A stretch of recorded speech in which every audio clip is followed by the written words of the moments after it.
A very expensive Scotch whiskey. Salamat, Gob. Siyempre, special. Top shelf. Pa-thank you ko sa'yo yan. Sa ginawa mo para sa akin. Maaasahan ka talaga, Judge. Tumatanaw lang ako ng utang na loob. Bay ko hindi dahil sa'yo, baka hanggang ngayon piskal pa rin ako. Besides, simple lang ang hiningi mong pabor. Itaas ang bail ng pera na yun. Nakakatawa sila. Para sa atin, barya lang ang 20K. Pero para sa mga yon, siguradong iikot ang puwet nila kakaisip kung saan sila kukuha ng ganong halaga. Mabubulok na sa kulungan ng perang yan. At magsilbing leksyon sa lahat na walang kahit sino man ang pwedeng bumangga at magnakaw sa akin.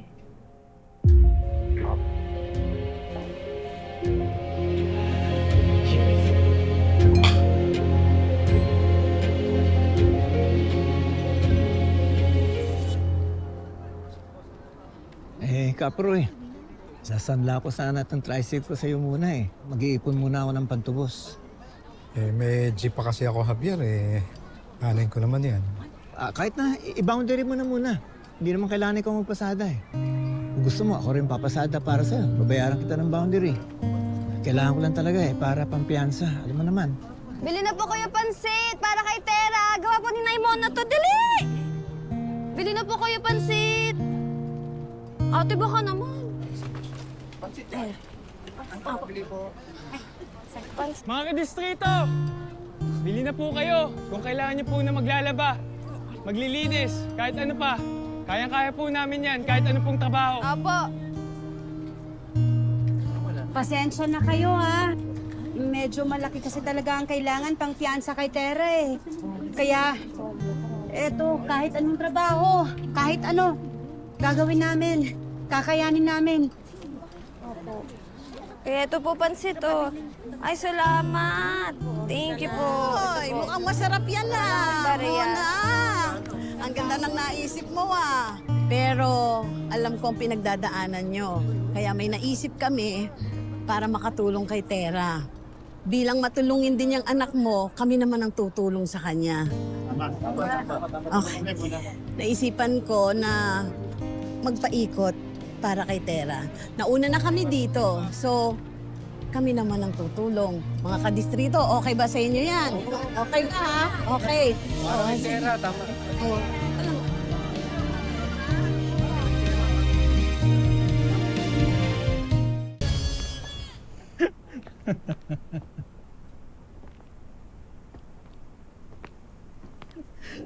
Maraming salamat ulit sa pagdalaw at sa masarap na masalubong.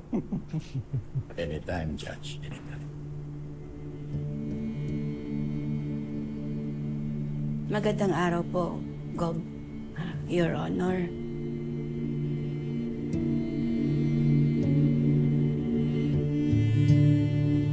Kamusta, Mrs.?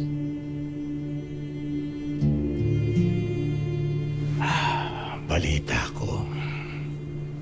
Nagnakaw daw ang anak nyo. Mahirap yan. Paano na lang ang bata? Makukulong ng mahabang panahon. Kaya kami nandito kasi papiyansahan namin ang anak ko. Gold, masyadong mataas yung hiningi ng judge. Abuso naman yun. Dapat yata yan yung ikalong. Kasi... Hinay-hinay ka, Iha. Abusado. Itong si Judge Pasis, Iha, baka ikaw naman ang makulong sa paninirang puri ng isang judge.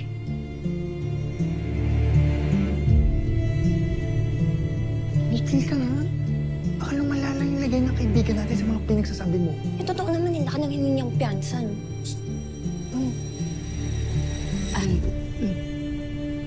Gob, Your Honor, Ano po, ang ibig namin sabihin, napakaswerte namin at maraming tumulong.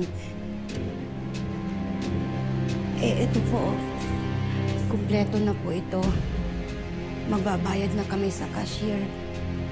Kaya wala nang dahilan pa para magtagal ang anak ko sa kulungan.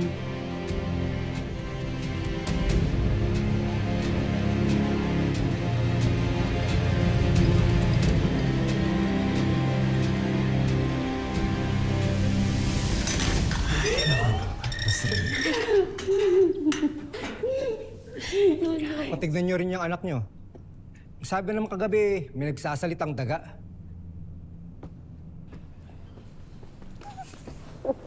Anak, ano yung sinasabi nun? Daga? Ano yun?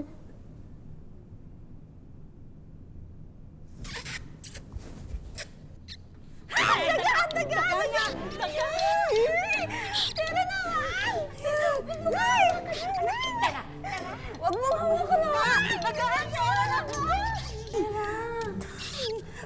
Pero alam ko naman friendly ka sa mga hayop ever since, pero pati ba naman sa daga? Wag na katingin. Magkalitos pa yung husis ka, Tera. Ako judgmental naman ang mga to! Tera, huwag kang gagalaw. Tatapon ko lang sa labas yan. Huwag kang gagalaw. Kakagating ka yan. Baka matuloy ka pa ng ospital. Dali lang po, Lolo, wag po. Nanay, Lolo Akiro din na hindi siya nangangagat. Mabait to, kaibigan ko siya. Mabait. Siya si... Ham-ham. Ham-ham? Mukha ka kasing hamster. Ginipig nga ako! Gingy na lang! Hindi ka nang magsalita. Ano yon? Kayo ho.